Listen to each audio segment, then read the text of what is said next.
안녕하세요. 저는 32목장 서민정이라고 합니다. 저는 1남 4녀 중 막내딸로 태어났고 할머니, 아버지, 어머니 이렇게 대가족을 이룬 집에서 살았습니다. 저는 어린 시절 옆집 친구의 전도로 유치부 예배를 다니게 되면서 중학교, 고등학교, 대학교 때까지 교회를 다녔습니다. 저희 집은 아무도 교회를 다니지 않았지만 저는 혼자서 열심히 교회를 다녔습니다. 그때 저의 기도 제목은 항상 가족 구원이었습니다. 고등학교 때 아빠를 전도해서 아빠가 교회에 나온 적이 있었는데 얼마나 눈물이 나고 감사했었는지 모릅니다.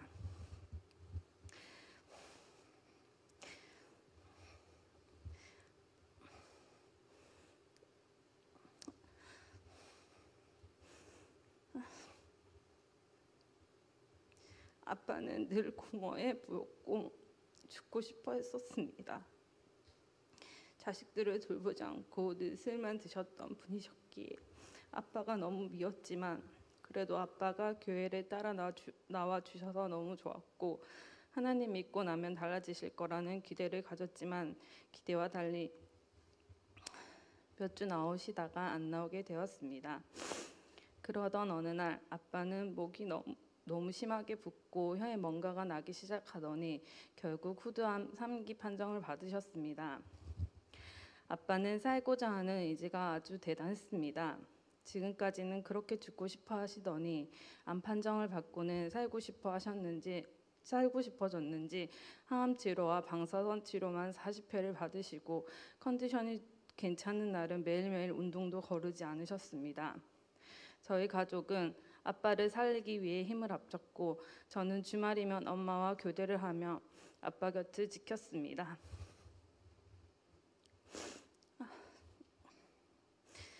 포항에서 대구까지 주말마다 아빠에게 향했고 병원 근처 교회에서 주일 예배를 드리거나 병원 안에 있는 교회를 가야 했습니다. 그러던 중 고향에 있는 교회가 분열되었고 목사님께서 교회를 나오게 되었다는 소식을 듣게 되었습니다. 고향에 있는 교회의 목사님은 제게 아버지와 같은 분이셨기에 교회 소식은 큰 충격이었습니다. 아빠의 병간호로 당장은 교회에 나갈 수 없었지만 다시 돌아갈 교회가 없어진 것 같아서 마음이 아팠습니다. 아빠의 병세는 날로 심해졌고 죽음이 점점 가까워지고 있는 듯한 아빠에게 제가 할 수 있는 건 기도와 성경 읽어드리는 것밖에 없었습니다. 알코올 중독자에 너무 무능하고 엄마 고생만 시키던 아빠, 정말 미치도록 싫어서 증오했던 아빠였지만 돌아가시고 나니 너무 그립고 보고 싶었습니다.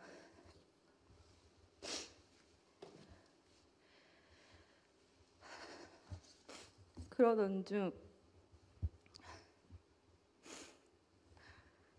저는 아빠가 돌아가시고 과연 아빠가 천국 갔는지 지옥 갔는지 확신이 없어서 너무나 불안했습니다. 하나님을 믿는다 했다가 안 믿는다고도 했다가 그래서 저는 아빠가 돌아가시고 난 후 죽음과 지옥에 대한 두려움이 생기면서 마음이 힘들었습니다. 힘든 마음을 회피하면서 저는 방황하기 시작하였고 어릴 적부터 아버지처럼 따랐던 목사님이 안 계시는 고향교회도 적응을 못하고 포항의 다른 교회를 다녀보았지만 정착하지 못하고 주일 예배만 간간히 참석하다가 점점 교회와 멀어지고 결국에는 주말에 세상 친구들과 만나 놀기 시작했습니다.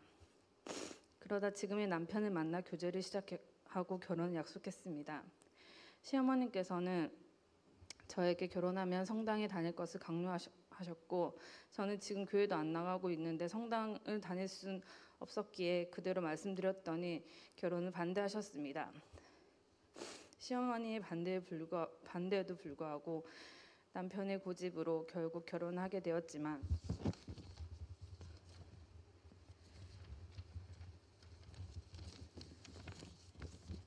시어머님 말씀을 듣고 성당을 따라간 형님과 저를 차별하는 것이 느껴져 남편과 이 문제로 자주 싸우게 되었고 남편과의 사이도 점점 멀어지면서 결혼 생활은 행복하지 않았습니다. 그런 저를 옆에서 지켜보던 오랜 친구인 정선이는 안타까워하면서 만날 때마다 교회 같이 가자고 했었습니다. 그래도 저는 교회를 따라가지 않았습니다. 32살 때쯤 선이가 구원을 받고 침례식을 한다고 축하해주러 교회에 오라고 해서 오랜만에 교회를 가게 되었습니다. 선의의 간증을 듣고 변화된 모습을 보니 너무 행복해 보였습니다. 교회 다시 다녀볼까라는 생각도 잠시 가졌지만 너무 긴 예배 시간과 목장 예배와 교회에서 보낸 시간이 너무 많은 것 같아 그 시간이 아깝게 느껴져서 저는 선희에게 너의 교회는 못 다닐 것 같다고 말했습니다. 행복하지 않은 결혼 생활과 임신 후 우울증을 겪으면서 삶의 만족을 위해 지금 생각해 보면 육체의 욕망, 안목의 정욕, 이생의 자랑으로 인생의 행복을 찾고자 했었습니다. 이런 저에게 선희는 매주 목요일 오프를 받아 저희 집에 와서 아이도 봐주고 나와 함께 시간을 보내주었습니다. 선희에게 너무 고마웠습니다. 내가 힘들 때 선희는 내 곁을 지켜주며 위로해주는 친구였지만 저는 무심하게도 교회 가자는 말만은 매번 거절했었습니다. 시간이 지나 어느 날 다른 친구를 만나기 위해 가던 중에 우연히 신호등 앞에서 선희를 만났습니다.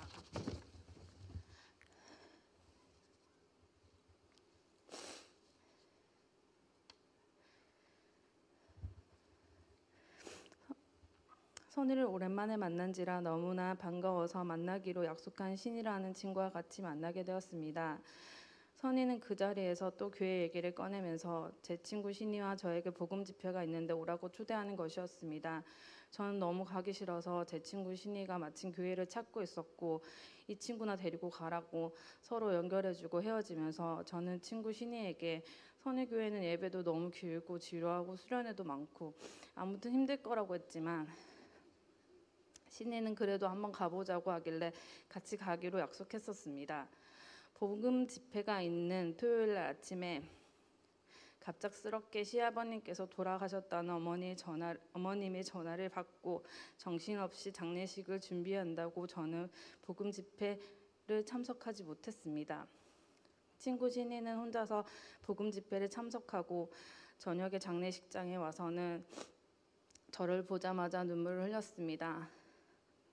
저는 저희 시아버님 문상 와서 나를 위로하는 눈물인 줄 알았는데 신이가 저를 보자마자 눈물을 글썽이며 내가 찾던 교회다. 정말 내가 기도하고 바랬던 교회다. 정말 확실한 교회, 확실한 곳이다. 우리 이제 여기서 같이 신앙생활하자. 정말 확실한 곳이다며 울면서 몇 번이고 얘기하는 것이었습니다. 그렇게 저는 친구 신이와 함께 포중침을 다니게 되었고 얼마 후 수련회가 있어서 신이와 함께 참석하게 되었습니다. 1년에 여름과 겨울 1년에 2번씩이나 거기에다 정교인이 경주까지 여름 휴가를 쓰고 온다는 것이 너무 신기했습니다. 저는 옛날 고향 교회에서 성령 집회 하던 생각이 나서 수련회가 그런 성령 집회 정도로 생각했었습니다. 목자 언니는 지루해하는 저에게 복음 전하는 시간이 중요하다고 토요일 복음만이라도 좀 듣고 갔으면 좋겠다고 해서 오래 앉아 있는 것이 힘들었지만 그래도 들었습니다. 저는 복음을 듣고 오랫동안 외면했었던 하나님을 다시 생각하게 되었습니다. 지금 모습 그대로 하나님 앞에 나오세요라는 목사님의 초청에 저는 이제는 하나님께로 가자, 세상에서 더 이상 방황하지 말자라는 생각으로 앞으로 나갔습니다.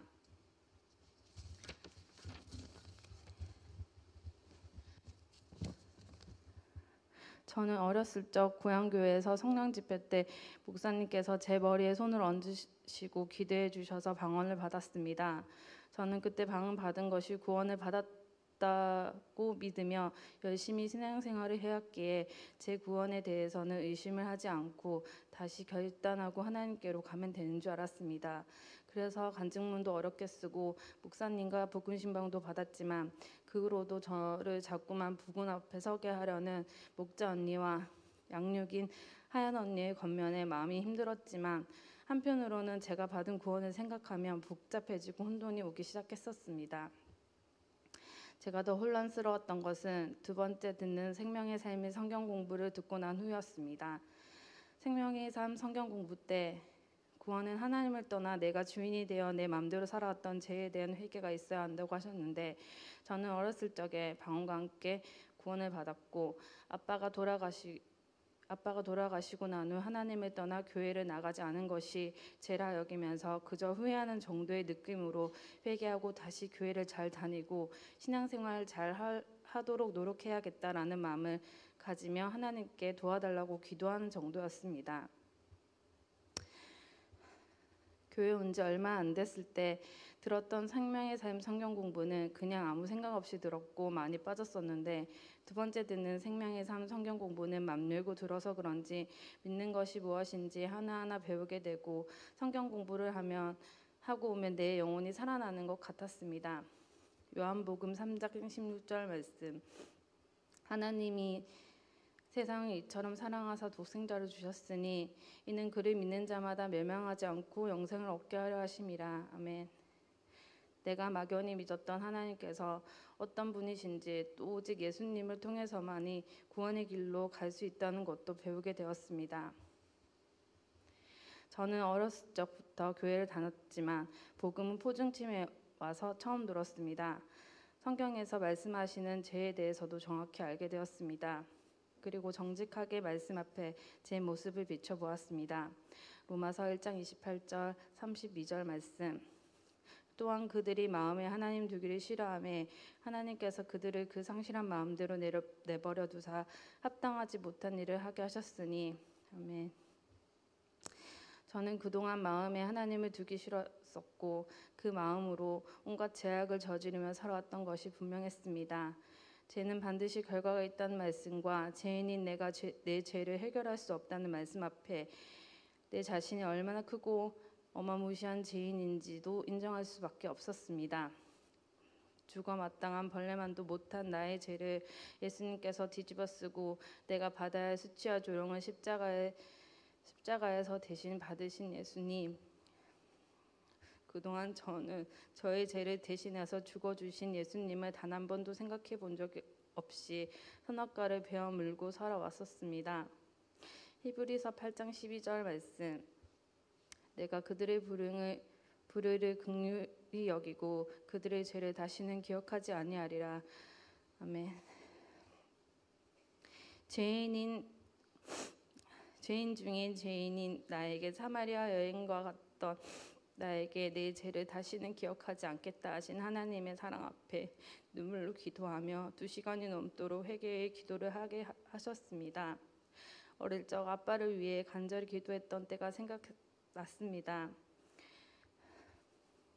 10년이 넘은 시간이 지나 이렇게 다시 교회 기도실에서 간절하게 하나님 앞에 기도드리면서, 하나님, 제가 이제 왔어요. 여기 포중팀에서 주님 만날 때까지 떠나지 않고 정결한 신부로 주님을 기다리면서 살게 해주세요라고 기도했습니다.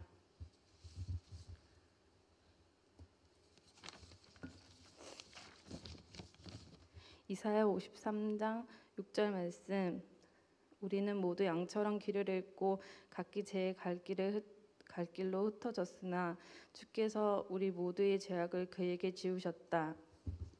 아멘. 저는 그동안 눈이 멀어서 갈 길을 잃고 살았습니다. 하나님을 알면서도 하나님을 무시하면서 구원에 대해서도 내가 내 맘대로 살고 싶어서 오랜 시간 제대로 직면하지 않았던 것 같습니다. 지금까지 내가 받았다고 여겼던 구원의 근거는 느낌이었습니다. 하나님의 말씀에 대한 믿음이 아니었습니다. 요한복음 3장 5절 말씀, 예수께서 대답하시되 진실로 진실로 내게 이르노니 사람이 물과 성령으로 나지 아니하면 하나님 나라에 들어갈 수 없느니라. 아멘. 물은 말씀이고 말씀은 곧 예수님이다. 말씀을 듣고 예수님 믿으면 성령이 내 안에 들어온다라는 말씀을 듣고 내가 어렸을 적 받았던 방언으로는 구원을 받을 수 없구나라는 것을 깨닫게 되면서 제가 말씀을 믿고 인격적으로 예수님을 만나는 것이 아니라는 것을 깨닫게 되었습니다. 하지만 믿지 않는 가정에서 어린 나이에 부모님께 맞으면서도 교회에 나가고 아버지께 살아계신 하나님을 전하면서 가족 구원을 위해 간절히 기도했던 세월들을 내게 도대체 무엇인지 가끔 이런 생각이 들곤 했었는데 목장 잠포 때 목자 언니와 밤새도록 얘기를 나누면서 정리가 되었습니다. 하나님을 알고 바라며 기도했던 어린 시절 때문에 죄인인 저를 불쌍하게 여겨주시고 긍휼하심으로 기억해 주셔서 이 곡 포중침으로 불러주신 하나님의 은혜이니 감사함으로 하나님을 높여드리고, 과거는 과거일 뿐 저는 생명의 삶 성경 공부를 통해 내가 하나님 떠나 죽은 죄인임을 인정하고 내 죄를 대신하여 죽어주신 예수 그리스도를 주로 영접하고 예수님의 부활과 함께 나를 영생으로 누리며 이 땅이 아닌 하나님 나라를 소망하며 살아가야 할 하나님의 자녀임을 믿게 되었다는 것이 정리가 되고 확신을 가질 수 있었습니다.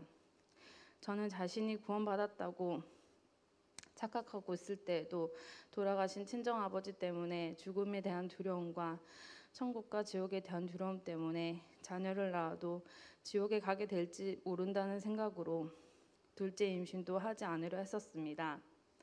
하지만 이제는 지금 죽어도 나는 천국 갈 수 있다는 확신이 생겼습니다. 요한복음 10장 28절 말씀, 내가 그들에게 영생을 주노니 영원히 멸망하지 아니할 것이요 또 그들은 내 손에서 빼앗을 자가 없느니라. 아멘. 죽음에 대한 공포가 사라지고 지금은 나와 함께 계시며 영원히 나와 함께 하실 주님을 믿고 의지하게 되면서 지금은 둘째 임신도 남편과 의논하게 되었습니다. 목사님께서 하나님께 드린 삶만 남는다고 하신 말씀에 게으른 제 삶을 돌아보게 되었습니다. 전 잠도 많고 지각도 잘하고 게으름이 저의 약함입니다. 이것은 남는 삶이 아닌데 깨끗이 청산하고자 주님의 도우심을 구하며 노력하고 있습니다. 아직 변화된 결과물은 많이 없지만 태어나면서 잘 먹어야 한다며 경건 생활만 열심히 하라는 말에 노력하고 있습니다. 남편과의 관계 회복을 통해 남편을 전도하고자 목장 언니들에게 가정에서 인내하고 헌신하는 것을 배워가고 있습니다. 오랜 시간 하나님을 떠나 헛된 시간을 살았던 시간이 너무 아깝다는 생각이 들어 친정 가족들과 친하게 지낸 사람들을 구원에 대해 조급한 마음이 들었습니다. 그래서 저와 친한 언니가 생각이 나서 교회 얘기를 꺼냈더니 감사하게도 교회 가보고 싶다고 해서 몇 번 주일 예배를 참석하고 9.11 복음 집회 때 복음 말씀을 듣고 결단하고 교회 등록까지 하게 되었습니다. 성은 언니가 하나님 제대로 믿고 참 행복이 뭔지 알고 누리면서 살았으면 좋겠습니다. 목자 언니가 전도랑 교회에 오게 하는 것까지가 아니라 지금의 너 정도까지 자리 잡을 수 있도록 섬기고 기도하는 것이 전도라고 했는데 그 말 기억하며 순종하겠습니다. 구원받고 저는 저의 게으름에서 벗어나려 오랜 경력 단절에도 불구하고 7년 만에 다시 일을 시작했습니다. 워킹맘으로 사는 것이 피곤하고 힘들지만 어떤 것이 영원히 남는 것인지 생각하며 게으름에서 제 육을 치고 있습니다. 복음 신방 때 담임 목사님께서 저에게 하나님의 그림은 완성되고 나면 걸작이 되어 있을 거라고, 목장 안에서 벗어나지 말고 잘 붙어 있으라고 하셔서 순종하고 있습니다. 그래서 어렸을 적 교회 같이 다니다 지금은 방황하고 있는 지인들 다 하나님께로 인도하라고 제 삶의 목표로 세워주셔서 감사합니다. 그리고 김정원 부목사님, 생명의 삶 성경 공부를 듣지 못했더라면 저는 아직도 제가 구원받았다고 착각하면서 살았을 겁니다. 생명의 삶을 듣는 시간은 정말 행복했었습니다. 감사합니다. 배성열 부목사님, 지각해서 허겁지겁 달려오면 제 이름을 기억해 주시고 친절하게 대해 주셔서 감사합니다. 32목장 선희 언니,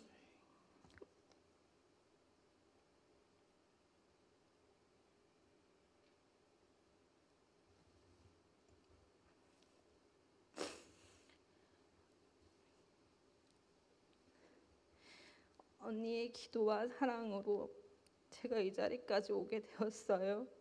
너무 감사하고 사랑합니다. 나를 밤낮으로 걱정해주고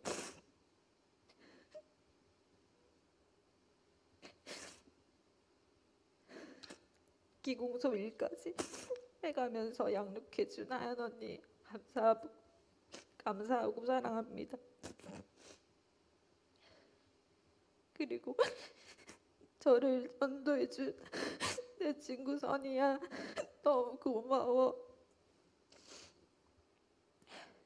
보중침이 진짜라며 나를 잡아준 친구 신이야. 같은 교회, 같은 목장 안에서 함께 신앙생활할 수 있어서 너무 좋고 너무 고마워. 그리고 모이면 너무 즐겁고 재밌는 우리 32목장 식구들, 은정 언니, 미정 언니, 재원 언니, 이제 목장 식구가 된 성은 언니, 목장의 기쁨조 혜미, 10월부터 돌아올 은혜, 건강 회복해서 다시 돌아올 주은이, 일목장으로 간 정아 언니, 모두 다 늘 사랑으로 따뜻하게 대해주셔서 감사하고 사랑합니다. 저를 구원해 주시고 이렇게 건강한 교회와 목장에 있게 해주신 주님께 감사합니다. 감사합니다.